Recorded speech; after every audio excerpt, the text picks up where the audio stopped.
And green shipping corridor पर ये Singapore Bharat में प्रत्यक्ष जो हमारा एफडीआई है, सबसे अधिक सिंगापुर भारत के अंदर इन्वेस्टमेंट करता है। और उन स्थितियों में भारत के अंदर उत्तर प्रदेश इसके लिए अपने आप में ड्रीम डेस्टिनेशन के रूप में अपने आप को आप सबके सामने प्रस्तुत कर रहा है, क्योंकि उत्तर प्रदेश आज के दिन पर केवल लैंड ऑफ पोटेंशियल ही नहीं है, बल्कि हमने लैंड ऑफ पोटेंशियल से लैंड ऑफ परफॉर्मेंस की इस यात्रा को सफलतापूर्वक आप सबके सामने प्रस्तुत करने में सफलता प्राप्त की है। इसका कारण भी है और एक प्रगति आज उत्तर प्रदेश के अंदर देखने को मिलती है। 9 वर्ष में उत्तर प्रदेश की जीएसडीपी बढ़कर के आज वह 13 लाख करोड़ से बढ़कर के 36 लाख करोड़ होने जा रही है। यानी दुनिया के अंदर किसी भी अन्य स्थान पर यह देखने को नहीं मिला होगा कि 9 वर्ष में वह राज्य लगभग 3 गुना अपनी अर्थव्यवस्था को बढ़ाने में सफल हुआ हो, पर कैपिटा इनकम 3 गुना बढ़ा हो, ये देखने को नहीं मिला होगा। और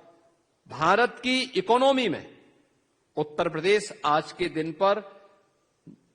9.5% का अपना योगदान, यानी 9.5% का योगदान उत्तर प्रदेश आज वहां पे दे रहा है। और इसीलिए मैं इस बात को कह सकता हूं कि उत्तर प्रदेश आज के दिन पे भारत के अंदर इन्वेस्टमेंट के एक ड्रीम डेस्टिनेशन के रूप में उत्तर प्रदेश ने अपनी सफलता प्राप्त की है। हमने इस दिशा में बहुत सारे प्रयास किए। ईज ऑफ डूइंग बिजनेस में भारत के अंदर टॉप अचीवर स्टेट के रूप में उत्तर प्रदेश है। डीरेगुलेशन रैंकिंग में भारत के अंदर फर्स्ट रैंक यूपी के पास है। डीक्रिमिनलाइजेशन के द्वारा हमने जो राज्य के अधिनियम है, 13 राज्य अधिनियम है, इनमें से 99% जो आपराधिक प्रावधान थे उन सबको हम लोगों ने यूपी के अंदर समाप्त किया है। और पिछले 5 वर्षों से Uttar Pradesh revenue surplus state के रूप में भारत के इकोनॉमी का एक ग्रोथ इंजन के रूप में एक बड़ी भूमिका का निर्वहन करने की दिशा में आगे बढ़ा है। और इसीलिए तो हम कह सकते हैं कि आज यूपी के अंदर ये SSS का ये संगम हमें सेफ्टी भी है, स्टेबिलिटी भी है और यूपी के अंदर स्पीड भी है। ये उत्तर प्रदेश के अंदर आज हम सबको यह सभी सेक्टर में देखने को मिल सकता है। इसमें हम लोगों ने इन सभी सेक्टर में जो कार्य किए हैं, मेरा मानना है कि ये सभी उत्तर प्रदेश के विकास का मल्टीप्लायर इंपैक्ट, इसे इफेक्ट को हम आगे बढ़ा करके जो उत्तर प्रदेश के अंदर का हमारा विजन है कि उत्तर प्रदेश को $1 ट्रिलियन की इकोनॉमी के रूप में स्थापित करना है। और मेरा मानना है कि वह दिन दूर नहीं जब अगले 3 से 4 वर्ष के अंदर उत्तर प्रदेश अपने आप को $1 ट्रिलियन की इकोनॉमी के रूप में स्थापित करेगा। और इस दिशा में हमारे द्वारा किए जाने वाले प्रयास अलग अलग सेक्टर में इस रूप में है। उत्तर प्रदेश के अंदर जो बातें यहां पर एक प्रेजेंटेशन के रूप में भी आपके सामने प्रस्तुत किया गया, भारत के अंदर सबसे ज्यादा फूड ग्रेन का उत्पादन उत्तर प्रदेश करने वाला राज्य है। हमारे पास भारत की एग्रीकल्चर की 11% लैंड है, लेकिन 11% लैंड में उत्तर प्रदेश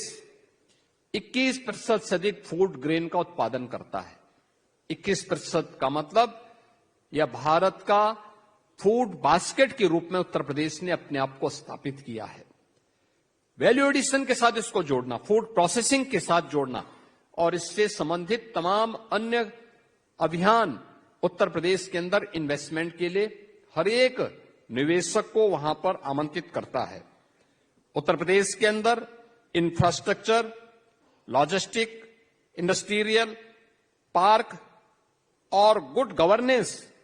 का आज के दिन पर सबसे अधिक लाभ निवेशक को उत्तर प्रदेश के अंदर प्राप्त हो सकता है। एक्सप्रेस वे के बारे में जो आपको बताया गया कि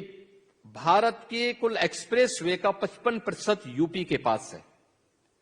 रेलवे नेटवर्क का सबसे बड़ा रेलवे नेटवर्क भारत का यूपी के पास है और वह भी 16,000 किलोमीटर का। पब्लिक ट्रांसपोर्ट के लिए उत्तर प्रदेश की 7 सिटी में मेट्रो का संचालन हो रहा है, ये भारत के अंदर सबसे अधिक है। और एयर कनेक्टिविटी में भी अकेले उत्तर प्रदेश के अंदर 16 डोमेस्टिक एयरपोर्ट और 4 इंटरनेशनल एयरपोर्ट हैं और 5वां इंटरनेशनल एयरपोर्ट जो भारत का सबसे बड़ा एयरपोर्ट आ रहा है वह नोएडा इंटरनेशनल एयरपोर्ट जेवर। अभी बहुत जल्दी हम उसे राष्ट्र को समर्पित करने वाले हैं। यह नोएडा इंटरनेशनल एयरपोर्ट में ही कार्गो और एमआरओ की सुविधा विकसित करने की दिशा से भी सिंगापुर के यहां पर आज हम लोगों ने उन सभी क्षेत्रों के अंदर दौरा भी किया। यह सच है कि उत्तर प्रदेश एक लैंडलॉक्ड स्टेट है,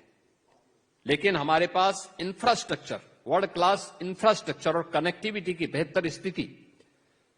लैंडलॉक्ड के इस दर्द को दूर करता ही है। लेकिन प्रधानमंत्री जी के विजन ने भारत की सबसे अच्छी उर्वरा भूमि के साथ साथ सबसे अच्छा जल संसाधन भी उत्तर प्रदेश के अंदर है। जल संसाधन को, उन नदियों को हम लोगों ने वाटर वे के रूप में आगे बढ़ाने का काम किया और भारत का पहला वाटरवे वाराणसी टू हल्दिया के बीच में संचालित हो चुका है और इस पर हमारे मल्टी मॉडल ब्लेज की स्थापना करने की कार्रवाई तेजी के साथ आगे बढ़ी है। इसके साथ ही उत्तर प्रदेश ने अन्य क्षेत्रों में भी काफी अन्य कार्यों को किया है और उत्तर प्रदेश के अंदर पिछले 9 वर्ष की प्रोग्रेस का परिणाम क्या है। भारत के अंदर मोबाइल मैन्युफैक्चरिंग का 55% यूपी के अंदर मैन्युफैक्चर होता है। उत्तर प्रदेश के अंदर भारत के इलेक्ट्रॉनिक कंपोनेंट का 60% अकेले यूपी के अंदर मैन्युफैक्चर होता है और 96 लाख एमएसएमई यूनिट के साथ ही पिछले 9 वर्ष के अंदर जो इंडस्ट्री ग्रोथ यूपी के अंदर हुई है यह 14,000 से बढ़कर के आज के दिन पे 31,000 से अधिक इंडस्ट्रीज अकेले यूपी के अंदर स्थापित हुई है और ये यूपी इस दिशा में तेजी के साथ आगे बढ़ रहा है और यूपी इस दिशा में कार्य कर रहा है। यूपी जिन क्षेत्रों में अपने निवेशकों को सुविधा उपलब्ध करवा रहा है, सिंगल विंडो क्लियरेंस की सुविधा उत्तर प्रदेश ने वहां पर उपलब्ध करवाई है, जिसमें निवेश मित्र है, निवेश सारथी है और उद्यमी मित्र के माध्यम से इन्वेस्टमेंट,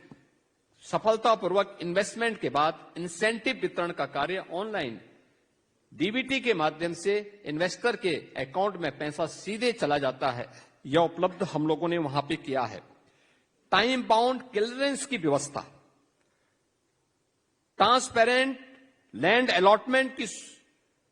व्यवस्था, ये उत्तर प्रदेश के अंदर है। 34 से अधिक सेक्टोरल पॉलिसीज यूपी के पास हैं और उत्तर प्रदेश के अंदर हम लोगों ने इन सभी क्षेत्रों के साथ ही एफडीआई और एफडीआई फॉर्च्यून 500 के लिए भी अपनी एक डेडिकेटेड पॉलिसी उत्तर प्रदेश के अंदर हम लोगों ने उपलब्ध करवाई है। 75,000 एकड़ से अधिक हमारे पास लैंड बैंक उपलब्ध है और जितने हमारे जो एक्सप्रेस हाईवे हैं, एक्सप्रेस हाईवे पर भी हम लोगों ने 27 ऐसे इंडस्ट्रियल क्लस्टर डेवलप करने की कार्रवाई को आगे बढ़ाया है जो उत्तर प्रदेश की इन संभावनाओं को आगे बढ़ाता है। उत्तर प्रदेश के अंदर जो मैंने आपको कहा कि हमारी 56% आबादी वर्किंग फोर्स है। 25 करोड़ की आबादी के राज्य में 56% से अधिक की आबादी आपको हर एक सेक्टर में कार्य करने वाली, चाहे वह इंडस्ट्री के फील्ड में हो या फिर अन्य कार्यों के लिए, वहां पर वह उत्तर प्रदेश के अंदर आपको स्किल मैन पावर उपलब्ध होगा। लेबर रिफॉर्म करने वाला, educational, health, skill development, MSME, ODOP, startup पहल, इन सभी में उत्तर प्रदेश की ये ताकत हम सबको आगे बढ़ा रही है और इसी का परिणाम है कि उत्तर प्रदेश ने पिछले 9 वर्ष के अंदर अपना एक्सपोर्ट को लगभग 2.5 गुना से अधिक बढ़ाने में सफलता प्राप्त की है। और आज के दिन पर मैं इस बात के लिए भी आप सभी बिजनेस लीडर के साथ इस बारे में कहना चाहूंगा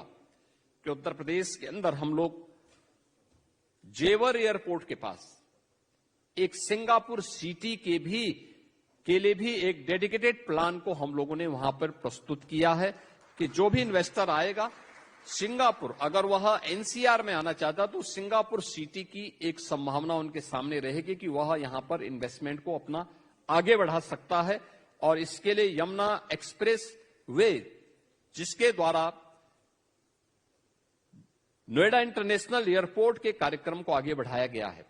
वहीं पर हम लोग अपने सिंगापुर सिटी के लिए भी लैंड की व्यवस्था वहां पर हम लोगों ने प्रस्तुत की है। मैं आज के इस अवसर पर एक बार फिर से सिंगापुर बिजनेस फेडरेशन से जुड़े हुए आप सभी बिजनेस लीडर्स को उत्तर प्रदेश के अंदर आमंत्रित करता हूं कि आप उत्तर प्रदेश में आइए, आपका निवेश वहां पर सुरक्षित होगा और सुरक्षित होने के साथ ही वहां पर आपकी उन संभावनाओं को, जिसके माध्यम से आप बिजनेस की अपनी संभावनाओं को आगे बढ़ाना चाहते हैं, तो आप भारत के अंदर एक सुरक्षित स्थान होगा और उसमें उत्तर प्रदेश अपने आप को आपके सामने प्रस्तुत करता है। मैं एक बार फिर से आप सभी का आज के इस बिजनेस लीडर के इस संवाद के कार्यक्रम में उत्तर प्रदेश सरकार की ओर से हृदय से स्वागत करता हूं। मैं भारत के माननीय उच्चायुक्त और उनकी पूरी टीम को